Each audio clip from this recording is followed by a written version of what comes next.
kolyaskada kelgan bemorlarni ham ko'rdim, yurib chiqib ketishyapti.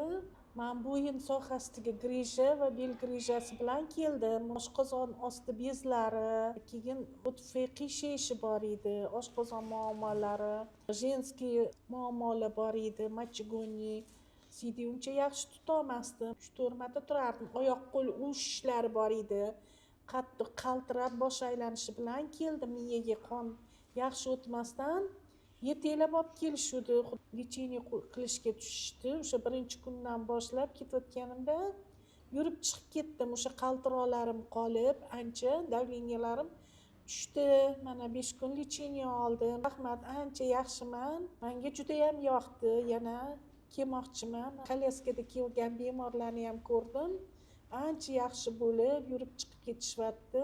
Tavsiya qilaman, chunki shuncha больницаlarda yotib keldim. Globallarda yotdim 10 millionlab. Lekin yana baribir yana qo'zi yugurdida, bunaqa darajada bo'lganim yo'q. Bu yerda ancha yaxshi bo'lganimni his qildim.